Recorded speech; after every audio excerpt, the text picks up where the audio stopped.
Having a keen ear for music, Dick Rutter learnt to play the violin at a young age and continued playing for the rest of his life.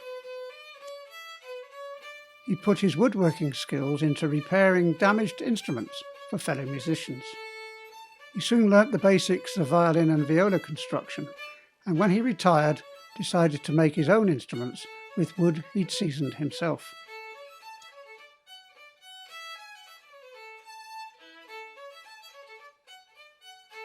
His approach was to build instruments that would last with minimal need for maintenance.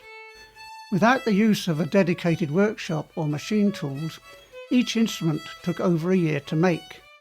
His designs were innovative, and each instrument he made was different.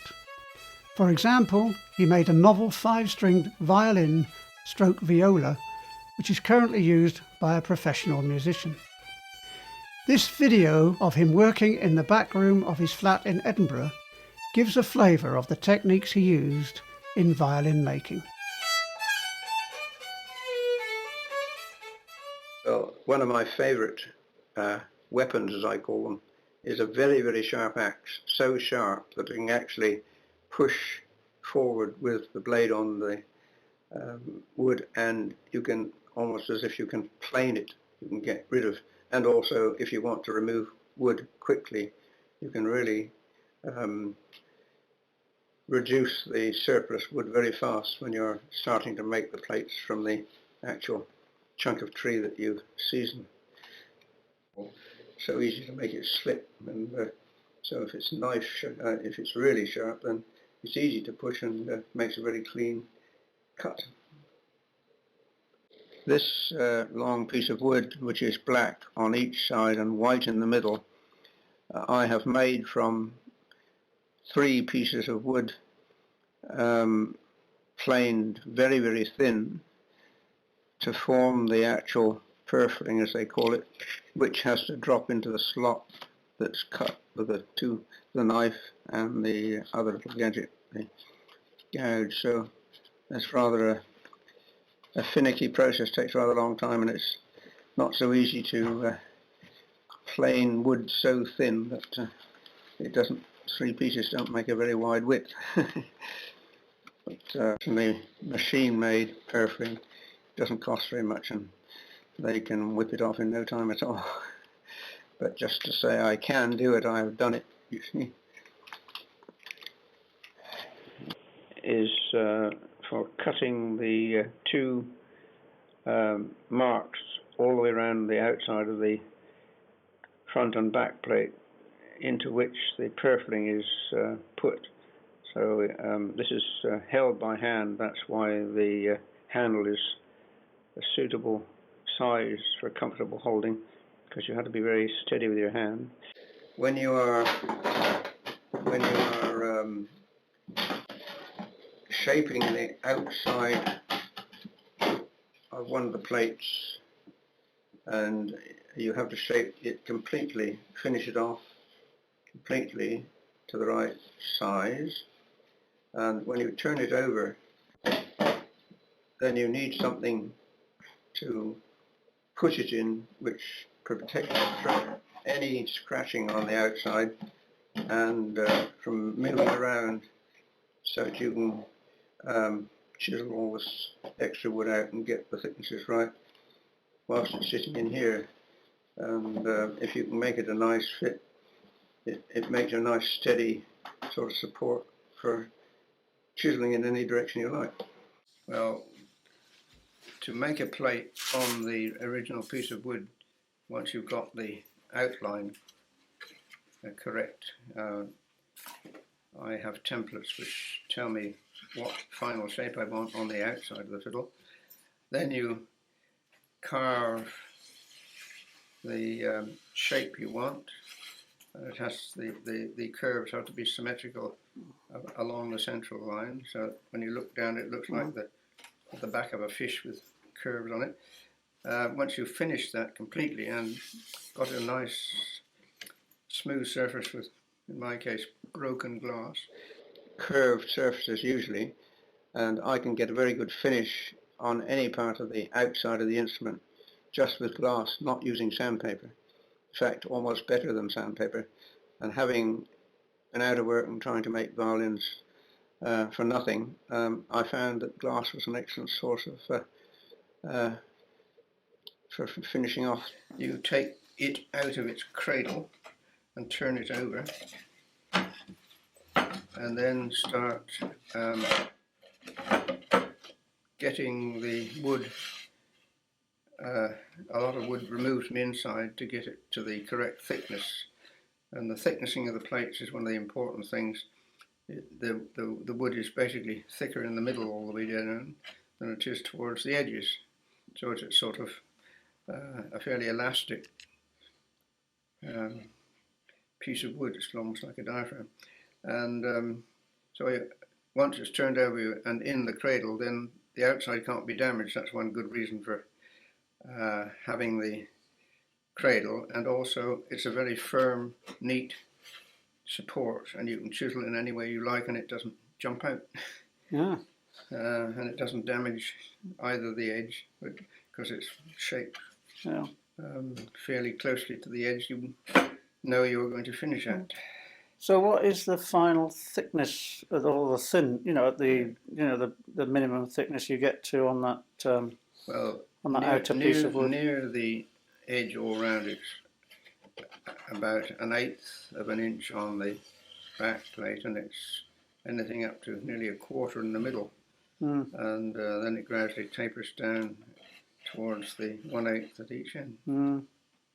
So that's a piece of sycamore? That's a piece of very slow grown sycamore from a tree that was 400 years old. 400 years old, my goodness. This is what we call an inside mould, shaped according to the amount of room inside the fiddle, and the plates go on top and bottom, and the ribs, which is the side pieces, you make them in 1, 2, 3, 4, 5 pieces. They have to be glued to little blocks, and they're only glued to the blocks. So when they're correctly glued on, then you turn over to the other side. Now this block was actually in 2 pieces. The top piece has been taken off so that you can put a thin piece of wood, which are called linings, on the inside, which strengthens up the ribs and gives a gluing surface for when you glue the plate on, you see, because it's only gluing onto here and onto the underside of the plate that fixes the plate on. Everybody has their own idea as to how to put this lining on. I let my lining in to the 2 end blocks, these ones, and I have a continuous run right to there, and same, so it's only 2 pieces of wood. The old Strad fiddles sort of started there, stopped, started again, stopped, and had several pieces all around. I think my construction is more scientifically strong and also lighter, so that's the way I do it. Doesn't make any difference to the sound. Now, the wood of the tree from which I'm making the back plate and the ribs and the neck was from a very old sycamore tree, 400 years old, and the growth was so slow towards the outside of the tree that it was suitable for making bridges from. So here's a piece of wood that I was going to make into 2 bridges, just to show that I can make a bridge. But there again, you can buy partially cut bridges, and all you have to do with them is to shape the feet and shape the top to suit the violin that you're making. So to show you next, about 1/4 wide and 1/2 inch deep, nearly the length of the violin, which has to be shaped to the curves of the underside of the top plate under the left foot of the bridge when you're looking down the fiddle. It's to strengthen the plate, and also it helps to produce a stronger bass resonance on the violin. But it's a three-dimensional fit, and it takes a long time to shape this piece of wood to fit exactly. So when you glue it on, it just sits down neatly all the way along without any gaps. And you only shape the underside that's going to fit onto the plate to start with, and you glue it on with nothing done to the top. Once it's glued on, then you have to shape the top in a sort of curve up and down to reduce the weight of it, but make it strong in the middle where you want. It's a sort of strategic piece of support without any extra weight, any more weight than you can help to give the rigidity you need. What is it? Is it just material as the that is used for the front plate, which is spruce. Spruce, yeah. Slow-grown spruce. Yeah. Now that you knock that bit out at the end, do you? Once you've got the lining on, you glue a plate on like that.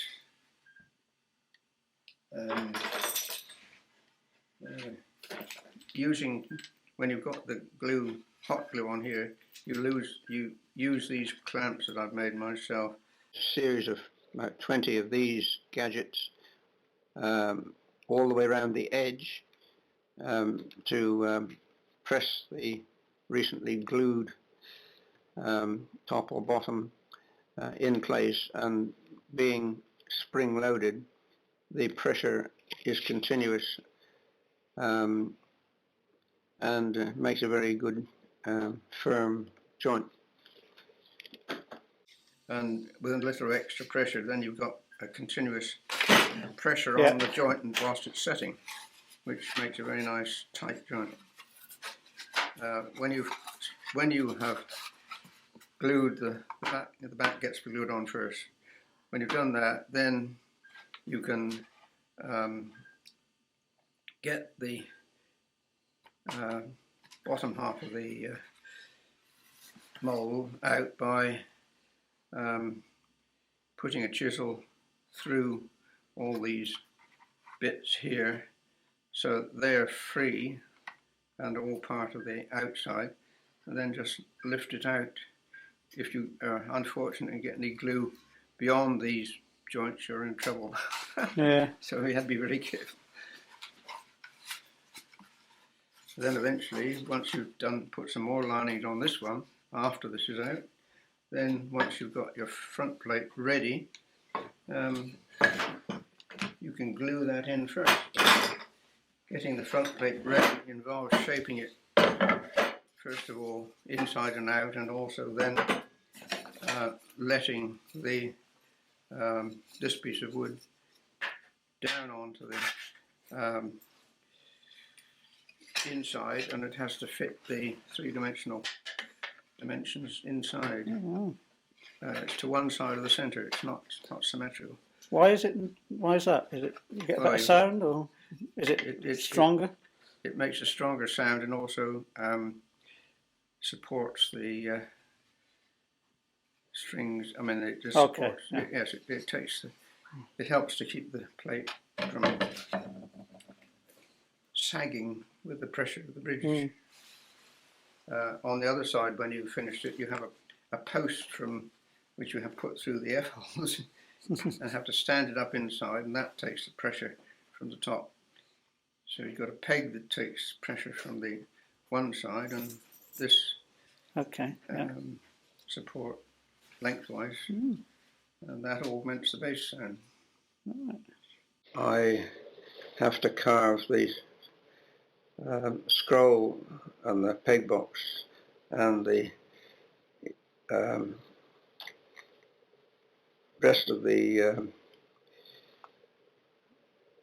neck all in one piece. It's just one piece of wood carved correctly, and I make templates, just the outline, and when I'm starting to make it I have to get rid of all this surplus wood in one plane by either using a sort of fine saw or sawing down and knocking off the bits, which is what I usually do. I haven't got one of these fancy, very fine saws that I can use, like a band. It's wider this end than that end, and then you've got to consider what you do with the scroll. And this is essentially the finished article, and this is the very. We can try and get that really fine grain. Well, this is local sycamore.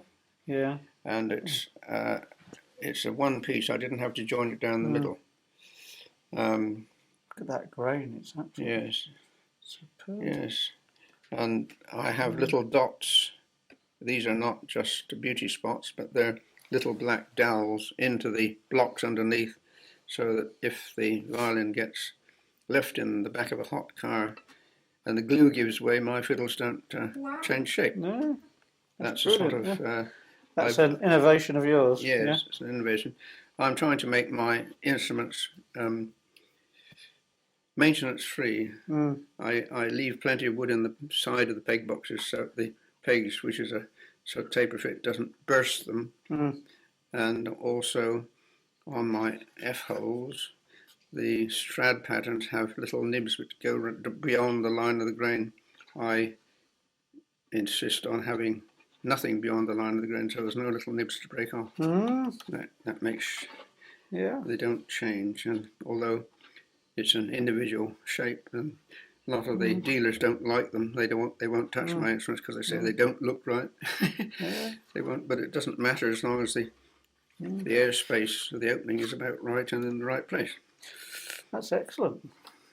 I'll tell you what, just to finish the film off, perhaps we should just hear what it sounds like.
Four octaves.